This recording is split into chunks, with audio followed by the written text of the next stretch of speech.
आप सबको very very good evening. आज के इस वीडियो में तो आइए शुरू करते हैं कि पृथ्वी पर जीवन की उत्पत्ति कैसे हुई। तो पृथ्वी पर जीवन की उत्पत्ति कब, कैसे और कहाँ हुई, इस बात के लिए विभिन्न दार्शनिक, जिसे फिलासफर कहते हैं, और विभिन्न वैज्ञानिक, जिसे हम साइंटिस्ट कहते हैं, इन सभी लोगों ने मिलकर अलग अलग अवधारणाएं प्रस्तुत की, या आप कह सकते हैं कि अलग अलग सिद्धांत को प्रस्तुत किया। उसमें से कुछ सिद्धांत हैं जो धर्म के आधार पर दी गई हैं, और कुछ ऐसे सिद्धांत हैं जो वैज्ञानिक पद्धति के अनुसार बताया गया है कि पृथ्वी पर जीवन की उत्पत्ति कैसे हुई। तो जो धर्म से रिलेटेड है, ऐसे सिद्धांत जो धर्म से रिलेटेड है, उस सिद्धांत को हम क्या कहते हैं? एनिशियंट थ्योरी, मतलब प्राचीनतम सिद्धांत। और जो वैज्ञानिक पद्धति है, उस वैज्ञानिक पद्धति को हम साइंटिफिक थ्योरी मीन्स वैज्ञानिक सिद्धांत कहते हैं। अर्थात आप ये समझ सकते हैं कि पृथ्वी पर जीवन की उत्पत्ति से संबंधित विभिन्न वैज्ञानिकों और दार्शनिकों के द्वारा दिए हुए सिद्धांत को हम दो भागों में बांट सकते हैं, जिसमें एक है एनिशियंट थ्योरी, ये है एनिशियंट थ्योरी, प्राचीनतम सिद्धांत। दूसरा है साइंटिफिक थ्योरी, वैज्ञानिक सिद्धांत। अब हम बात करेंगे केवल एनिशियंट थ्योरी पर। एनिशियंट थ्योरी क्या होती है और इस सिद्धांत के द्वारा पृथ्वी पर जीवन की उत्पत्ति कैसे होती है, इसके बारे में हम आगे चर्चा करेंगे। तो एनिशियंट थ्योरी जो प्राचीनतम सिद्धांत है, इस प्राचीनतम सिद्धांत को हम चार भागों में बांटते हैं, या आप ये कहेंगे कि ancient theory are divided in 4 types. मतलब प्राचीन सिद्धांत चार और भागों में बटा है, जिसमें से एक है थ्योरी ऑफ स्पॉन्टेनियस, या थ्योरी ऑफ जनरेशन, या थ्योरी ऑफ ए बायोजेनेसिस। अब इसी की हिंदी आप पढ़ेंगे तो इसकी हिंदी होती है स्वतः जननवाद। स्वतः जननवाद। तो थ्योरी ऑफ स्पॉन्टेनियस मीन्स होता है स्वतः जननवाद। दूसरे थ्योरी की बात करें हम, दूसरा सिद्धांत अगर हम पढ़ें तो दूसरा सिद्धांत है हमारा विशिष्ट सृष्टिवाद। विशिष्ट सृष्टिवाद, इसे इंग्लिश में बोलेंगे theory of special creation. Next theory की बात करें नंबर 3 की, तो ये है थ्योरी ऑफ कॉस्मोजोइक, या आप बुक में पढ़ेंगे तो आपको मिलेगा कॉस्मोजोइक थ्योरी, लेकिन यहां मैंने लिखा है थ्योरी ऑफ कॉस्मोजोइक, तो इसकी हिंदी होती है ब्रह्मांडवाद। ब्रह्मांडवाद। नेक्स्ट लास्ट थ्योरी जो बताया गया एनिशियंट थ्योरी का, वो है theory of catastrophism and sudden creation from inorganic material. आप इतना हटा सकते हैं, केवल आप इतने लिख सकते हैं थ्योरी ऑफ कैस्ट्रोपिज्म, इसकी हिंदी होती है प्रलयवाद। तो इस तरह से स्टूडेंट हमने देखा कि जो प्राचीनतम सिद्धांत है, वो प्राचीनतम सिद्धांत चार भागों में और बटा है, जिसमें हम हिंदी में अगर बोले तो स्वतः जननवाद होता है, विशिष्ट सृष्टिवाद होता है, और ब्रह्मांडवाद होता है, और प्रलयवाद होता है। अगर इसी को इंग्लिश में करा जाए तो क्या होगा? थ्योरी ऑफ स्पॉन्टेनियस, दूसरा है थ्योरी ऑफ स्पेशल क्रिएशन, तीसरा है थ्योरी ऑफ कॉस्मोजोइक, नेक्स्ट है थ्योरी ऑफ कैस्ट्रोपिज्म।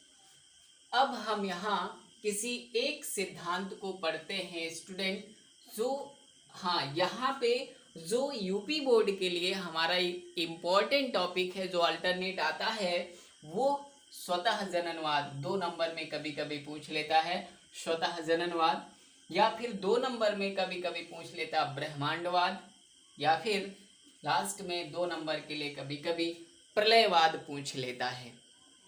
तो इस पूरी टॉपिक की स्टडी करने के बाद हमें यूपी बोर्ड एग्जाम में कंफर्म है कि 2 नंबर मिलेगा। इन 4 सिद्धांत की स्टडी हम करेंगे तो हमें यूपी बोर्ड में 2 नंबर का हमारा मैटर कंफर्म हो जाएगा, क्लियर हो जाएगा। तो अब हम बात कर लेते हैं थ्योरी ऑफ स्पॉन्टेनियस। एक एक थ्योरी को पढ़ते हुए आगे बढ़ते हैं। तो फर्स्ट थ्योरी जो हमें पढ़ना है वो है थ्योरी ऑफ स्पॉन्टेनियस, या इसी की हिंदी बना लेंगे स्टूडेंट, स्वतः जननवाद। अब इस सिद्धांत के अनुसार हम जानेंगे कि पृथ्वी पर जीवन की उत्पत्ति कैसे हुई, किस तरह से हुई, और स्वतः जननवाद सिद्धांत को कौन कौन से दार्शनिक और कौन कौन से वैज्ञानिक ने दिया, इन सभी की चर्चा आगे डिटेल होता है। तो यहाँ पे स्वतः जननवाद जो सिद्धांत है, इस थ्योरी को दिया किसने? थेल्स। इस सिद्धांत को देने वाले कौन? थेल्स, अरस्तु,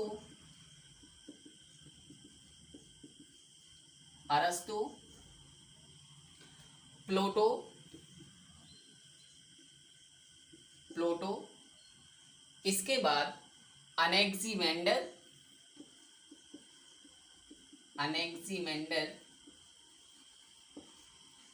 इन दार्शनिकों ने क्या किया?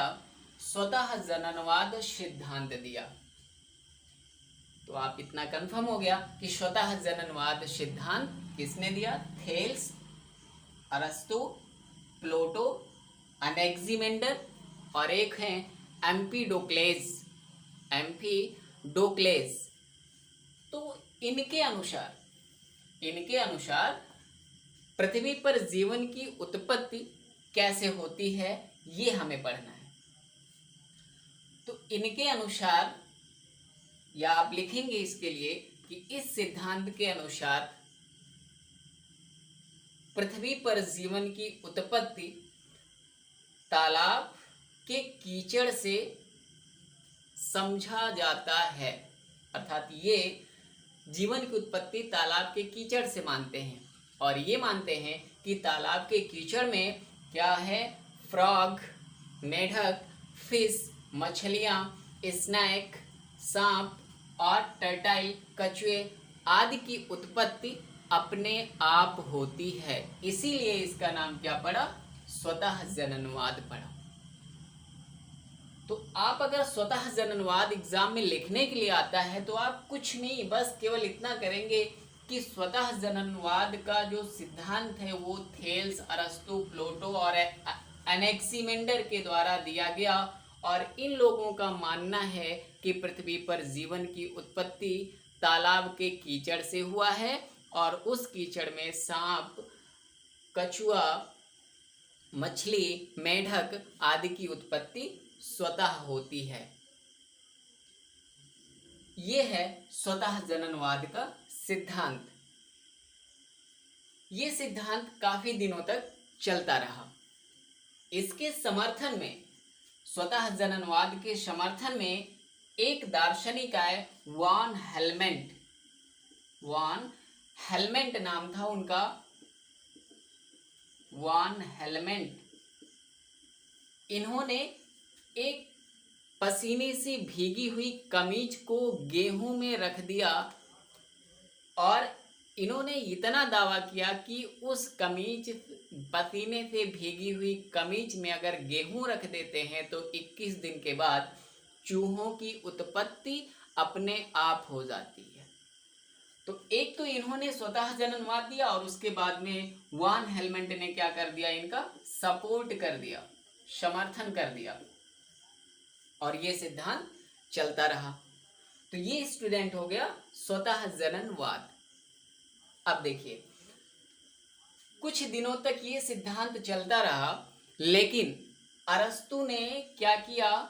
जब देखा कि ये सिद्धांत स्वतः जननवाद का सिद्धांत गलत सिद्ध हो रहा है, तो इन्होंने क्या कर लिया, अरस्तु ने क्या किया, एक दूसरा सिद्धांत दे दिया, इससे थोड़ा हटकर सिद्धांत दे दिया। और उन्होंने क्या कहा कि पृथ्वी पर, अब यहां लिख सकते हो आप कि अरस्तु के द्वारा या अकॉर्डिंग टू अरस्तु, अकॉर्डिंग टू अरस्तु, इन्होंने डिफरेंट सिद्धांत क्या बताया, इन्होंने कहा कि पृथ्वी पर जीवों की उत्पत्ति निर्जीव पदार्थों से ही होती है। पृथ्वी पर जीवन की उत्पत्ति निर्जीव पदार्थों से ही होती है, लेकिन जब एक बार वो सजीव बन जाते हैं तो उनमें जनन की प्रक्रिया होती है और जनन की प्रक्रिया के द्वारा वो अपने समान नए जीवधारी स्वतः बना लेते हैं। तो ये हो गया किसका सिद्धांत, अरस्तु का। इस तरह से स्वतः जननवाद का सिद्धांत प्रस्तुत किया गया। अब देखिए, अब स्वतः जननवाद का क्या होने लगा, क्रिटिसाइज होने लगा। अर्थात कुछ वैज्ञानिक ने क्या किया, इन लोगों के द्वारा बताए हुए सिद्धांत का परीक्षण करना चाहा। अच्छा, पहले इसका हम कॉन्सेप्ट समझ लेते हैं स्वतः जननवाद का। स्वतः जननवाद का मेन कॉन्सेप्ट है कि सजीवों का निर्माण कैसे होता है, निर्जीव पदार्थों से होता है। देखिए दोनों सिद्धांत को, दोनों सिद्धांत में बताया गया कि सजीवों का निर्माण क्या होता है, निर्जीव पदार्थों से होता है। पहला सिद्धांत आप देखिए, थेल्स, अरस्तु, प्लूटो, अनेक्सिमेंडर ने जो बताया, वो कहा कि पृथ्वी पर नए जीवों का निर्माण तालाब के कीचड़ से हुआ और से भीजी हुई कमीज में अगर गेहूं दबा के रख देते हैं तो 21 दिनों के बाद चूहा निकल जाता है। तो यहाँ भी निर्जीव पदार्थ लग रहा है, और पहले वाले सिद्धांत में जो तालाब का कीचड़ वो भी निर्जीव पदार्थ है। अरस्तु ने जब अपना स्टेटमेंट बदला, अपना सिद्धांत बदला, तो अपने सिद्धांत को जब इन्होंने बदला तो इन्होंने भी क्या कहा कि पृथ्वी पर सजीवों का निर्माण निर्जीव पदार्थों से होता है, लेकिन जब सजीव बन जाते हैं तो उनमें जनन होता है और जनन के माध्यम से अपने समान नए जीवधारी बना लेते हैं।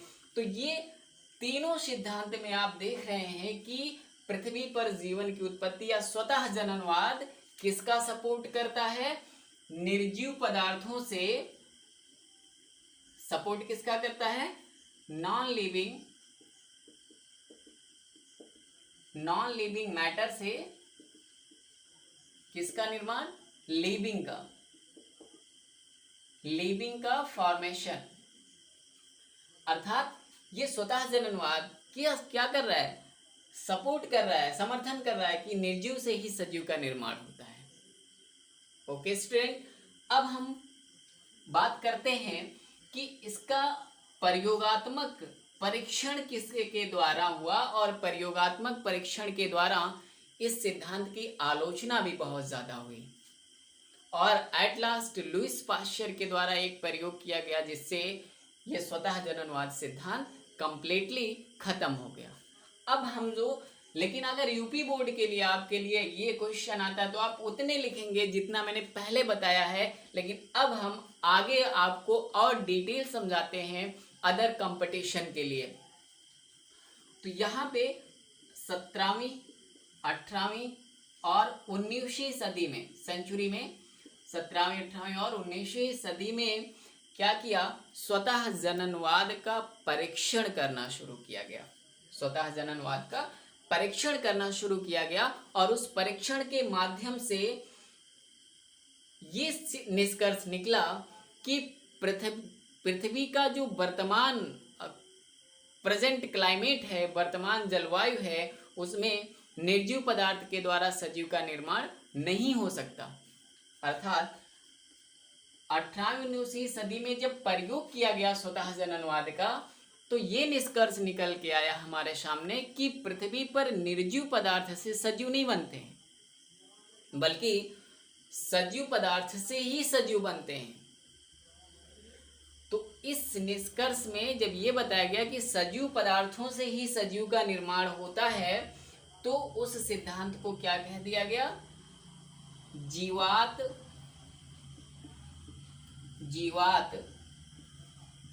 जीवोत्पत्ति। ये एक सिद्धांत है, जीवात जीवो उत्पत्ति। इसे इंग्लिश में हम कहेंगे ओमनिस वाइवम।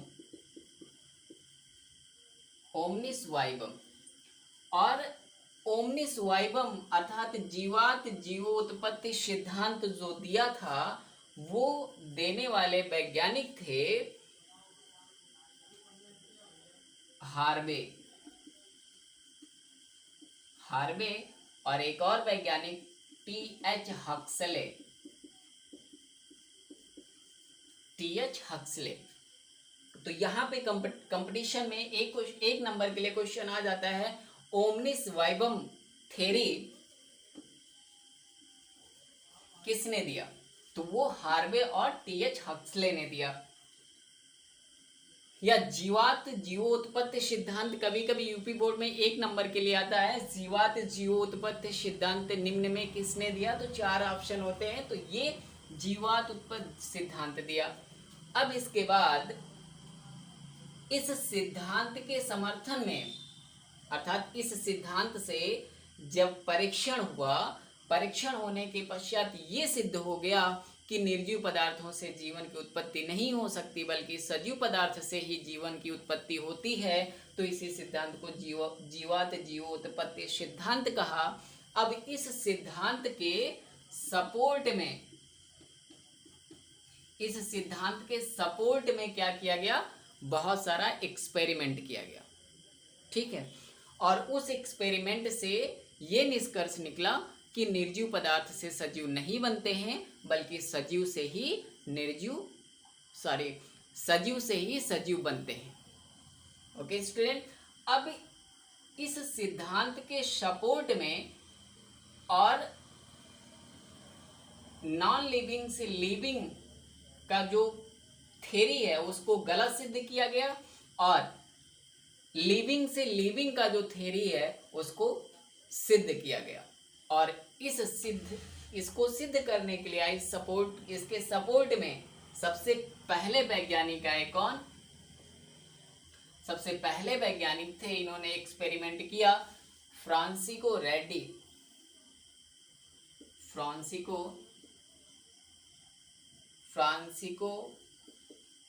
या फ्रांसिस रेड्डी।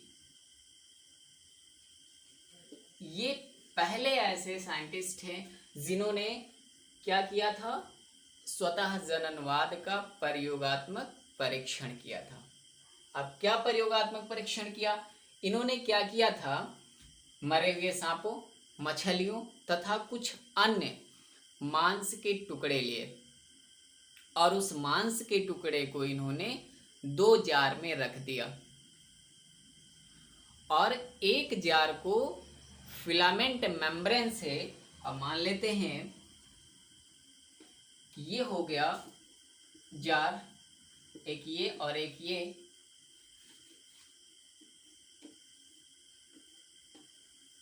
और इसमें क्या रखा? मांस का टुकड़ा डाल दिया इसमें, और इसको पार्चामेंट मेम्ब्रेन से ढक दिया, अर्थात मेम्ब्रेन से इसको ढक दिया। यहाँ पे मान लेते मेम्ब्रेन है, मेम्ब्रेन से इसको ढक दिया और इसे खुला छोड़ दिया, ये ओपन हो गया। जो ओपन जार था उसमें मक्खियां आने जाने लगी, और जो जार मेम्ब्रेन से कवर्ड था उस पर मक्खियां नहीं आ जा पा रही थी, या मांस में मक्खियां नहीं जा पा रही थी। और ये ओपन जार में जब मक्खियां आने जाने लगी तो यहाँ पे इनके लार्वे और तरह तरह के स्पोर एग इस मांस में उत्पन्न हो गए, और इस मांस में कुछ नहीं उत्पन्न हुआ। तो कुछ दिनों के पश्चात जब परीक्षण हुआ तो पता चला इसमें बहुत सारे सूक्ष्म जीव हैं, और सूक्ष्म जीव बने कैसे? मक्खियों के या अन्य जीवों के इस मांस के टुकड़े में आने जाने से उनके स्पोर, उनके एग से क्या हुआ, नए जीव बन गए, उनके लार्वे से नए जीव बने। लेकिन इसमें मक्खियों का प्रवेश नहीं हो पाया या अन्य जीवों का प्रवेश नहीं हो पाया क्योंकि मेम्ब्रेन लगा हुआ था। तो इस जार के अंदर क्या हुए, नए जीव नहीं बने। तो इससे क्या हुआ, सिद्ध हो गया ना, प्रूव्ड हो गया कि निर्जीव पदार्थ से क्या होता है, सजीव नहीं बनता है, बल्कि सजीवों के द्वारा ही सजीव पदार्थ का निर्माण होता है। तो इस तरह से फ्रांसिस्को रेड्डी ने क्या किया, स्वतः जननवाद के सिद्धांत को गलत किया और कौन से सिद्धांत का समर्थन किया, जीवात जीवो उत्पत्ति सिद्धांत को इन्होंने क्या किया, सही कर दिया। अब इसके पश्चात देखिए नेक्स्ट, इस पे कौन आया एक्सपेरिमेंट करने के लिए, स्वतः जननवाद पे एक्सपेरिमेंट किसने किया? स्वतः जननवाद पे जो दूसरा एक्सपेरिमेंट किया गया वो ल्यूवियन हॉक के द्वारा किया गया। ल्यूवियन हॉक साइंटिस्ट के द्वारा भी एक स्वतः जननवाद पे क्या किया गया, एक्सपेरिमेंट किया गया। इन्होंने कैसा एक्सपेरिमेंट किया, इन्होंने एक माइक्रोस्कोप बनाया और वो माइक्रोस्कोप किसी भी जीवधारी को 300 गुना अधिक बड़ा करके देख सकता था या उसे देखा जा सकता था। इन्होंने क्या, सूक्ष्मदर्शी की सहायता से इन्होंने पोखरों, तालाबों आदि के क्या किए, जल को, गंदे जल को इन्होंने क्या, सूक्ष्मदर्शी पर रख के देखा। तो इन्होंने सूक्ष्मदर्शी पर रख के जब देखा तो उस जल में क्या हुए, विभिन्न प्रकार के सूक्ष्म जीव दिखाई पड़े। और उस जल में जब विभिन्न प्रकार के सूक्ष्म जीव, जीवाणु, प्रोटोजोआ दिखाई पड़े तो इससे भी क्या हुआ कि सजीवों का निर्माण निर्जीव पदार्थों से नहीं बल्कि सजीवों से ही होता है। इसके पश्चात थर्ड वैज्ञानिक आए, एक्सपेरिमेंट किया, इसके लैंजेरो स्प्लैंजी ने भी इस पे एक्सपेरिमेंट किया। उन्होंने भी स्वतः जननवाद को गलत किया। फोर्थ साइंटिस्ट जब इस पे एक्सपेरिमेंट किया जिसको लुइस पाश्चर ने भी अपना एक्सपेरिमेंट किया और अपने एक्सपेरिमेंट द्वारा क्या किया, इन्होंने स्वतः जननवाद को पूर्णतः क्या कर दिया, गलत सिद्ध कर दिया। इन्होंने हंस टाइप ऐसे 2 जार लिए थे, इसमें परख नली लगा था हंस टाइप, ये तो कभी कभी एग्जाम में आता है पाश्चर का 1 नंबर में क्वेश्चन। तो इस तरह से हमने क्या पढ़ा स्टूडेंट, स्वतः जननवाद। तो स्वतः जननवाद प्रकाश में आया और हमने देखा कि स्वतः जननवाद के द्वारा जीवन की उत्पत्ति कैसे होती है। और उसके पश्चात स्वतः जननवाद के बाद खत्म भी हुआ, उसका स्वतः जननवाद जो सिद्धांत था वो गलत प्रूव हुआ और ये बताया गया कि इस स्वतः जननवाद से जीवों की उत्पत्ति नहीं हुई। इस तरह से लोगों का विश्वास स्वतः जननवाद से खत्म हो गया। अब दूसरी सिद्धांत जो शुरू होती है स्टूडेंट, वो सेकेंड थ्योरी है ओरिजिन ऑफ लाइफ से, जिसको हम थ्योरी ऑफ स्पेशल क्रिएशन कहते हैं, जिसकी हिंदी होती है विशिष्ट सृष्टिवाद। और ईसा के बाद लोगों का धर्म के प्रति विश्वास उत्पन्न हुआ, अर्थात जब स्वतः जननवाद थ्योरी गलत हो गई तो लोगों ने क्या किया, धर्म में विश्वास रखना शुरू किया और ईश्वर जैसी कोई सुपर नेचुरल पावर में विश्वास किया। उन्होंने समझा ईश्वर जैसी कोई सुपर नेचुरल पावर में विश्वास किया और वैज्ञानिक धारणाओं को इससे क्या पहुंच गई, ठेस पहुंच गई। अर्थात जब स्वतः जननवाद गलत हो गया तो लोगों, समाज के लोगों में क्या हुआ, धर्म के प्रति उनका विश्वास ज्यादा बढ़ गया और धर्म के प्रति जब विश्वास बढ़ा तो उनमें क्या हुआ, ईश्वर जैसी कोई अलौकिक शक्ति, सुपर नेचुरल पावर में उनका विश्वास बढ़ा और इससे क्या हुआ, वैज्ञानिक धारणाओं को ठेस पहुंची। तो इसमें बाइबिल आता है, एक बाइबिल धर्म ग्रंथ के अनुसार, अंग्रेजों के बाइबल धर्म ग्रंथ के अनुसार पृथ्वी पर जीवन की उत्पत्ति मात्र 6 डेज में हुआ, मात्र 6 दिनों में हुआ। इसीलिए इस सिद्धांत को हम क्या कहते हैं? विशिष्ट सृष्टिवाद कहते हैं। और इस सिद्धांत के जो सबसे बड़े समर्थक थे, समर्थन किया जिन्होंने, वो थे फादर स्यूरेज। फादर स्यूरेज जो एक पादरी थे। तो फादर स्यूरेज ने बाइबल धर्म के अनुसार क्या किया? पृथ्वी पर जीवन की उत्पत्ति 6 दिनों में बताया। अब देखिए कौन कौन से दिन में कौन कौन से चीज बन रहे हैं, क्या क्या बनता है। तो फर्स्ट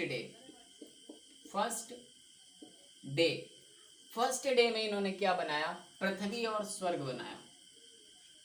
पृथ्वी और स्वर्ग। सेकेंड डे में इन्होंने क्या बनाया? सेकेंड डे में इन्होंने बनाया आकाश और जल। आकाश और जल। थर्ड डेज सूखी धरती, सूखी धरती और वनस्पतियां।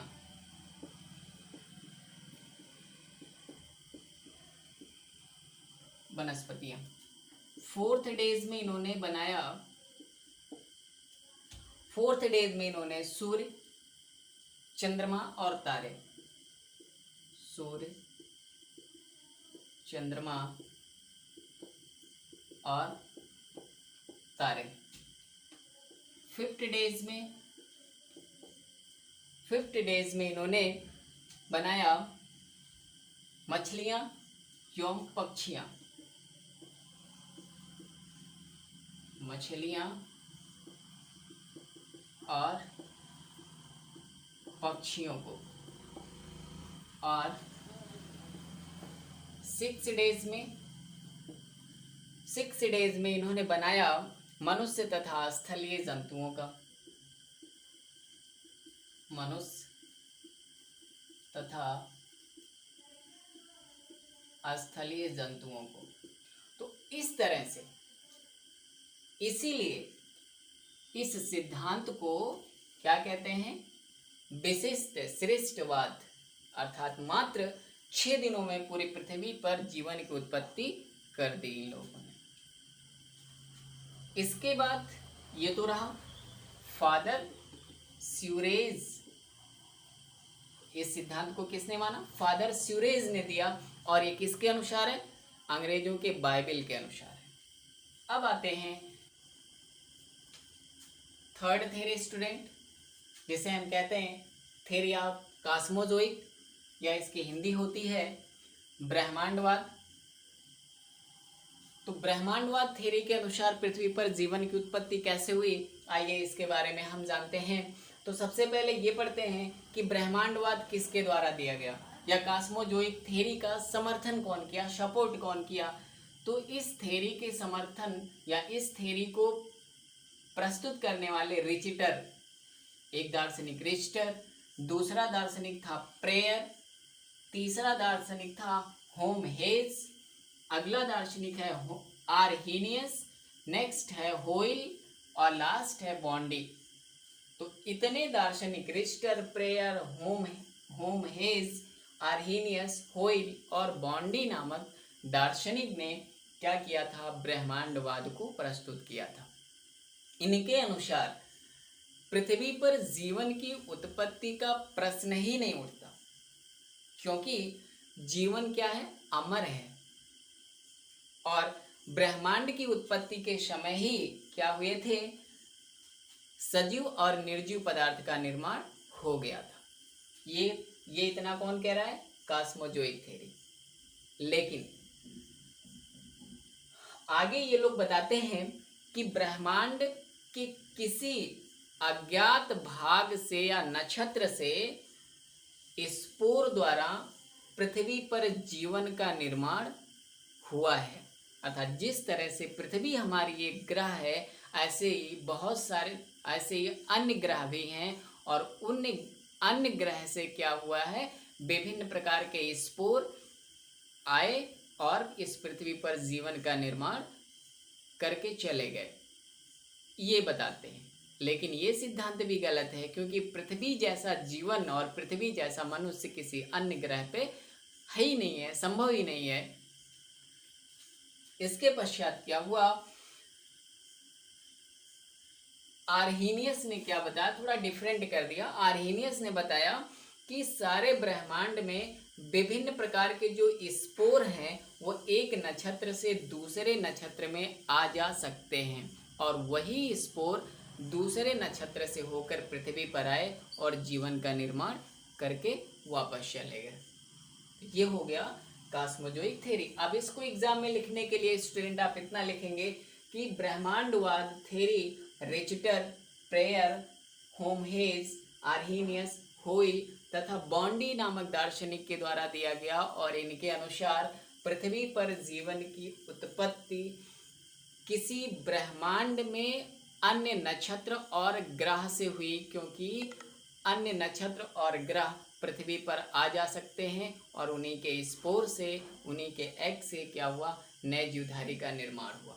नेक्स्ट हम सिद्धांत पढ़ते हैं स्टूडेंट, लास्ट है थ्योरी ऑफ कैस्ट्रोपिज्म। थ्योरी ऑफ कैस्ट्रोपिज्म, इसकी हिंदी है प्रलयवाद। इसकी हिंदी प्रलयवाद है। इसको एक और नाम से भी जानते हैं, मैकेनिस्टिक थ्योरी। मैकेनिस्टिक थ्योरी, इसकी हिंदी है यंत्रवाद। और इस सिद्धांत का जो सपोर्टर था वो क्यूबियर है। क्यूबियर, ये क्यूबियर फिलासफर जो हैं वो इस सिद्धांत के क्या हैं, सपोर्टर हैं। और इस सिद्धांत के अनुसार पृथ्वी पर जीवन की उत्पत्ति क्या होता है, समय समय पर पृथ्वी का प्रलय होता है, और प्रलय के साथ साथ पृथ्वी पर समस्त जीव जंतु नष्ट हो जाते हैं, और उन में से कोई 2 जंतु बच जाते हैं, और उन्हीं 2 जंतुओं के द्वारा पृथ्वी पर दोबारा जीवन का निर्माण हो जाता है। बस इतना है स्टूडेंट। तो आपके लिए यूपी बोर्ड एग्जाम में जो इम्पोर्टेंट टॉपिक है इसमें वो प्रलयवाद, ब्रह्मांडवाद और स्वतः जननवाद। अक्सर क्वेश्चन आता है स्वतः जननवाद और ब्रह्मांडवाद। Okay student.